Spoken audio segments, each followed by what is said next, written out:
So I've been thinking a lot recently about what it is that actually makes a good photograph. You know, what makes a good landscape photo. And I found it really interesting sort of looking upon this topic because it's not something that I ever really think about.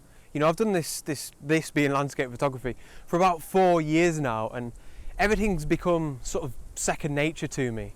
So I never, you know, actually sit down and think, right, what steps am I taking to create a photograph, to create an image that I'm actually going to be proud of? And I found it really interesting. I've sort of come up with probably 4 or 5 different things that I think are really, really important, if not essential, to creating a good photograph. You know, something that a piece of art, you know, that you're going to be really, really proud of. I think there's a difference between a decent photograph and a really, really good photograph, and I think that the good photographs is kind of what this video is aimed at, the steps that you need to take, and actually even some gear that you probably need to have. Not need, but it's, in my opinion, very important. So we'll get into that. We're in the wonderful Peak District National Park, and also in reference to last week's video, the said big announcement is still happening, but I'm gonna, you know, tell you guys towards the end of the video. I'm really looking forward to sharing that info with you guys. It's pretty exciting. So without further ado, let's get into it.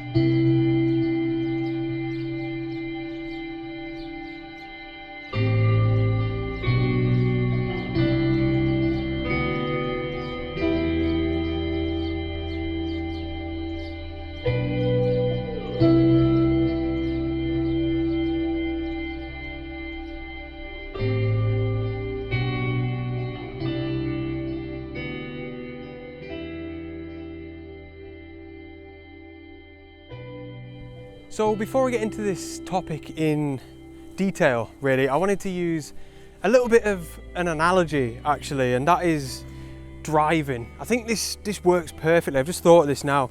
You know, when you're learning to drive and you're taking lessons and you're kind of thinking about everything, if not overthinking it, you know, you're thinking, when do I need to change gear? When do I need to stop? Obviously very important. You know, when do I need to check my mirrors and my blind spots? All that sort of thing. But then you pass your test and, you know, I don't know, a year later, probably less than that, you kind of forget about everything and it all becomes second nature and you're kind of on autopilot, I suppose. You know, when I'm driving now, I'm not thinking necessarily about when I change gear, or I might be subconsciously, but I'm not actively thinking about it. And that's really relevant to everything that I want to discuss in this week's video. And how, with my photography, I suppose personally, I'm probably on autopilot a little bit. And look, I'm not necessarily saying that that's a bad thing, but I think sometimes it's nice to kind of go back to basics and sort of reassess everything really. And I also think it's worth sharing with you guys. You know, if there's some beginners out there, I think this could be really helpful for you guys to see my workflow almost, to how I go about trying to get a photograph that I'm proud of. And all of these tips, I suppose, that I'm going to give to you guys, I want to try and be using myself this evening in order to try and get a decent photograph. Even though the light seems to have diminished somewhat, which is quite annoying. But I'm going to try and work with the cards that I've been dealt, as always, and just see what I can find in terms of landscape photography.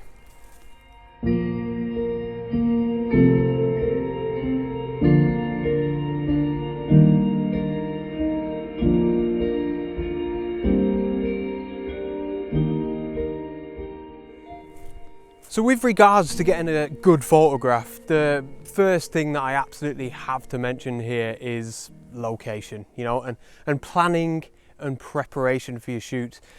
Now, I don't mean that you have to sit around for hours upon hours and research a location and make sure that everything's perfect, including the weather forecast. Although that's something that I've done in the past, and I think for certain circumstances it definitely can be advantageous, but that's not what I mean. And this evening's a really good example of that. I've just picked out a really small area of the Peak District National Park that looks photogenic, that's got things that I really fancy shooting this evening. You know, I've had a little bit of a check of the weather forecast, and that's pretty much it. But I think it's, you know, it has to be mentioned. You need to be able to do a little bit of research at the very least to know where you're going to come and shoot with your camera. That has to be the start point of everything to do with that journey of getting a good photograph. And another thing that kind of ties into that as well is being adaptable to change. So this evening again is a really good example. I've come here, like I said, I had a quick check of the weather forecast and it said we were going to get light, but we haven't. Instead of letting that get me down, I kind of just think, like I mentioned before, they're the cards that have been dealt, let's try and work with it, what else can I do? And at the very least, guys, if you come into a location, if you're actually physically coming here, just see it as a little bit of a scouting mission. You know, I've learned a lot about this location already that I perhaps wouldn't have if I'd just researched online, and you just get a better feel for a location when you physically come here.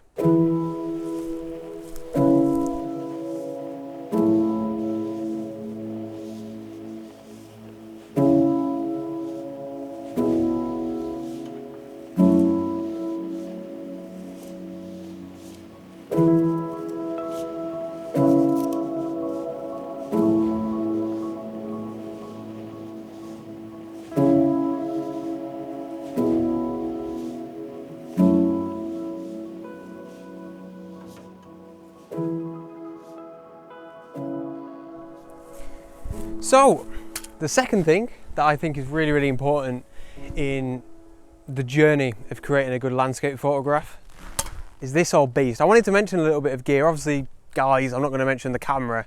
You need a camera to get a good photograph. This comes second to my camera in terms of gear. I probably wouldn't go as far as saying this is completely essential, but I'm going to say it's pretty much essential in order to get a decent landscape photograph. And what I mean by that is it just opens up your creative options as a landscape photographer, as an artist, if you really want to look at it that way. Think about long exposure photography. That's something I thoroughly enjoy doing. And obviously your tripod's pretty much, you know, for the most part, it's only relevant when you're shooting at longer shutter speeds. If you've got fast shutter speeds, you can shoot handheld, it's fine. But you've got to think about it like this as well. A lot of the times if you're coming out shooting in these sorts of locations, like now it's really dark, it's still about 45 minutes till sunset, but if I try to shoot handheld in this situation, I'm gonna have to bump my ISO up really high, which isn't a massive deal, but I just prefer to use a tripod so I can keep the ISO level at its base as much as I possibly can. And just generally in landscape photography, you know, golden hours, sunrise, sunset, it's generally really dark, so even if you're not wanting to deliberately take, you know, a long exposure photograph, you'll find that your shutter speed is generally above 1 second. So in that sense, I really do think a tripod is essential, and a really sturdy tripod as well. You know, before this I had the tripod actually that the camera is on now, that's filming me, and that was fine, but just a little bit flimsy. It was really good for me as a beginner. It gave me pretty much everything that I wanted, but since I've upgraded to this, honestly, it's been so noticeable in terms of reducing camera shake and things like that. So that has to be my second thing, and it's nice to include a little piece of gear as well. Tripod, I think, is really important in creating a good landscape photograph.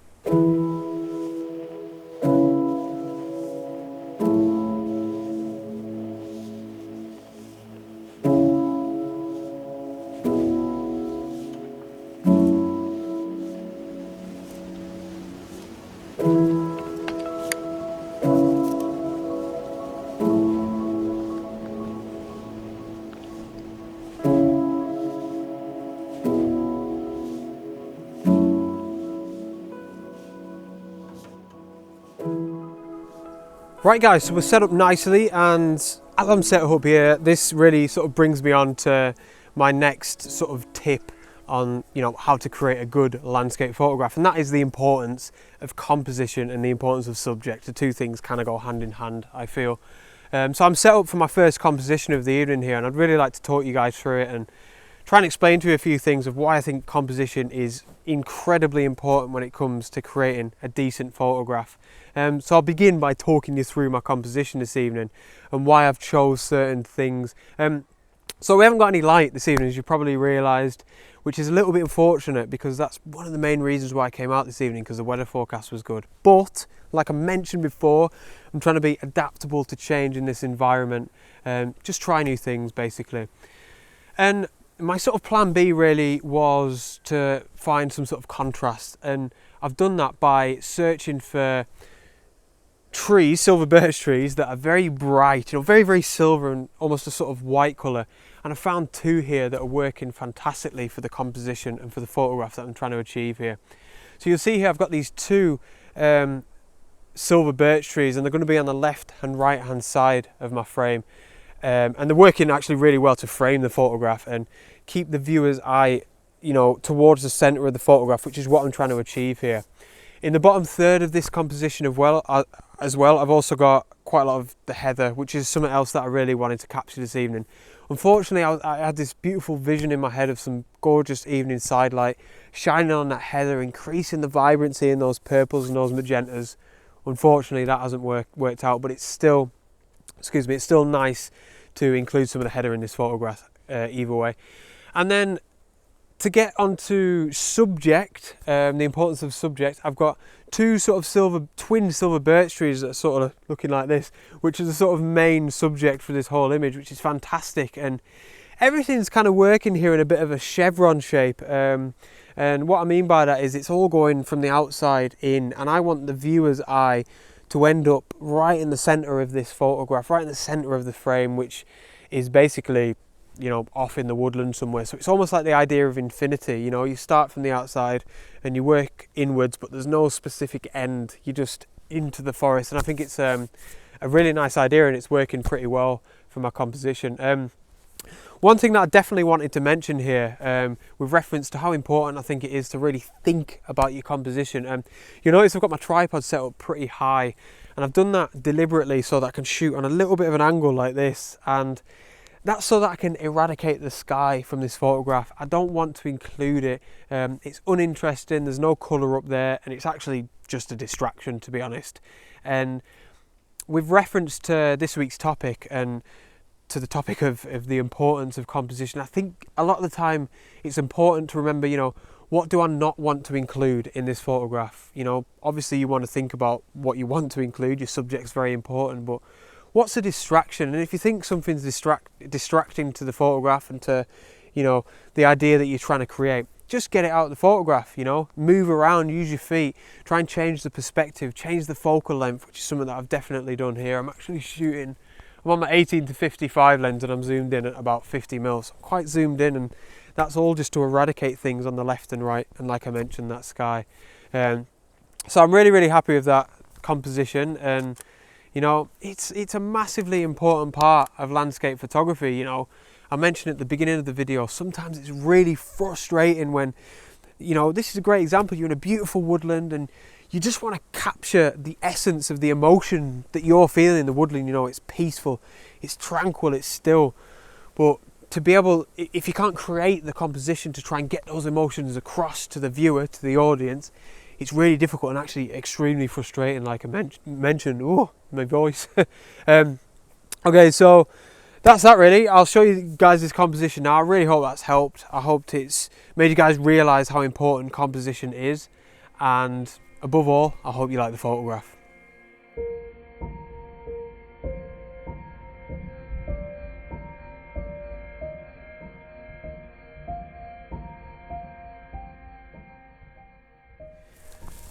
Right, so just as I'm packing up here, I wanted to mention the importance of something else when it comes to creating a good photograph.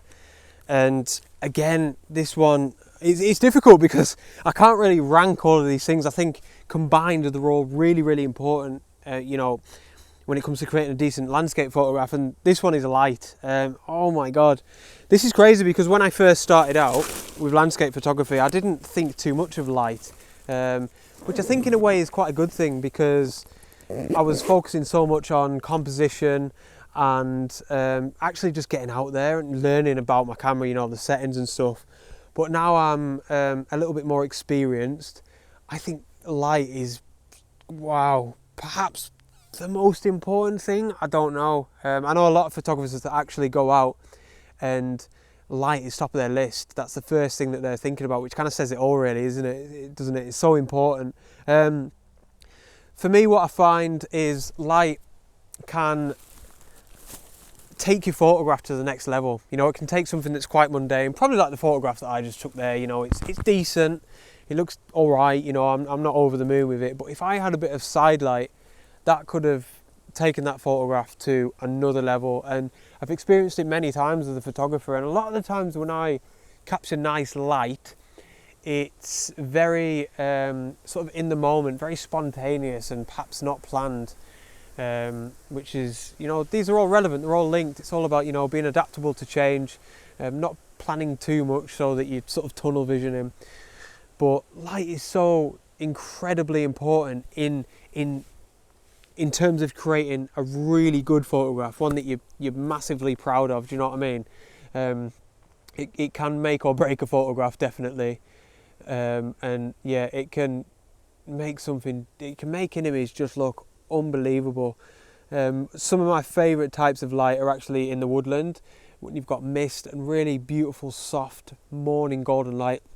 Even if you're not into photography, you just know how pleasant it is to walk around a sort of woodland scene when it's still, there's no wind, and you've just got some gorgeous light coming from the morning sunrise or something. But it's definitely something to think about. Obviously I could create a whole video on the subject of light, but you know, I would really urge you, especially, you know, if you're a beginner or you don't think about the idea of light often, to start thinking about it more and perhaps do a little bit of research. When you go out, just notice how the light interacts with the landscape at different times of the day. You know, I could come back to this woodland and have hundreds of different types of light, you know, from sunrise to sunset and even before and after that in the blue hour and stuff. And light, always remember that light doesn't necessarily have to mean direct sunlight. You know, we still have light now. This isn't ideal light. It's quite boring, it's quite flat. But sometimes, you know, if perhaps you don't have time to be out at sunrise and sunset, think about the middle of the day when the sun goes behind the cloud and it almost acts as like a big giant softbox. It creates this gorgeous, beautiful, subtle light that shines down on the landscape. As soon as that cloud moves out of the way, that harsh sunlight is beaming down again, which isn't ideal to shoot in generally. But yeah, light is massively important.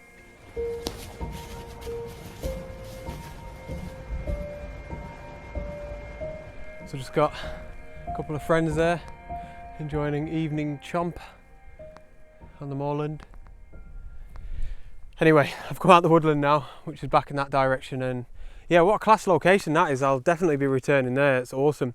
Actually, on my way out, I just thought of one more thing really, which is relevant to the topic of this week's video, how to get a good landscape photograph. And this one's really vague, but I think one that I've learned over the past year, and I just have to mention it really. And it's kind of the idea of being adaptable to change, but in terms of the weather conditions, or not limiting yourself to only going out at sunrise and at sunset and the golden hours. Now, I've mentioned this in the past, you know, the golden hours are my favourite time to be out with my camera. Beautiful soft golden light.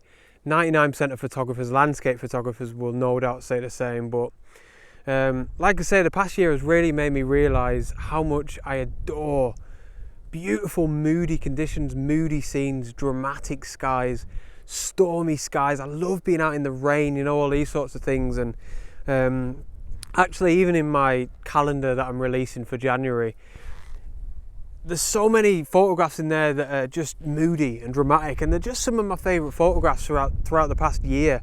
And yeah, I just think if anything, it's important to not limit yourself, especially if you're a beginner. Just get out and enjoy the landscape and really learn how to use your camera and learn everything that I've spoken about previously, you know, the art of composition, how the light interacts with the landscape. All these things are really, really important, and there are some incredible photographs to be had outside of the golden hour.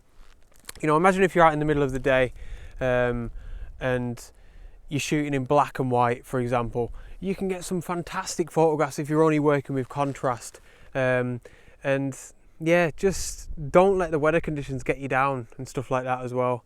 There's always images to be had. Anyway, the big announcement. I feel like it's not that big now because a few people commented on last week's video saying things like, oh mate, have you got a sponsor? Or somebody said, are you doing workshops? And it's nothing like that. So I feel like it might be a bit of an anticlimax, but anyway. End of August today, and in probably about 2 or 3 weeks time I'm planning to move to Germany with my partner. And you know, a lot like my landscape photography adventures, it's a bit of a loose plan. We could end up somewhere else, don't know, but the idea is to move to Germany and to move to Munich in South Germany. And I just thought I have to mention that on this channel because, you know, my passion for my photography is not going to dissolve, you know. Still want to create these videos and I still want to get out with my camera. But I mean, at first I kind of felt a bit sad because I've fallen in love with the UK so much over the past year, like you couldn't even believe. I adore this place with all my heart, but I still have a massive passion for travel. So it's been quite difficult because I've been kind of thinking, oh, I want to stay here and I'm loving my photography, but then I think, oh, I want to travel. But the more I think about it, it's ridiculous, isn't it? Like Munich, South Germany, Bavaria, there's going to be some incredible landscapes. It's going to be near the Alps, reasonable drives down to sort of Austria, Italy, France, the Black Forest, all these incredible places. What an opportunity. And it's not forever. I'll be back to the UK at some stage. This is where I want to settle. So that's it. That's the announcement. Perhaps it's a bad thing for some people. You enjoy my content here in the UK, but there's going to be content up and coming from the continent, from Europe, which I'm really excited about. It's going to be awesome to mix things up, and of course, like I said, what an opportunity for myself. I need to look at it positively and nothing else. So that's it. That's the announcement. Thank you guys so much. I've got a huge adventure coming up next week, which is going to be a bit of a UK send-off. Like, so excited. I'm absolutely buzzing for it. It's a bucket list thing.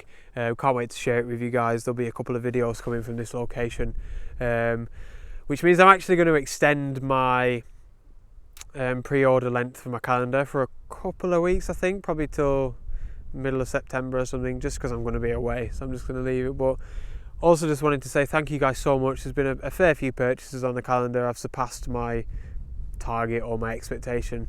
Thank you so much. It's so appreciated, honestly. Like, it feels incredible, obviously, to sell my own art and stuff, and I've only you guys to thank for the support. Like I say, it's all going to go back into this channel. Thank you guys so much. Massively appreciated, and I can't wait to send the calendars out to you all. But that's it for this week. I really hope you got something out of it. It's been a cracking little adventure, decent little photograph, and yeah, nice to share some of my tips with you guys as always, and some of my knowledge. But yeah, thanks a lot for watching, and I shall see you guys next week on the next adventure. Out.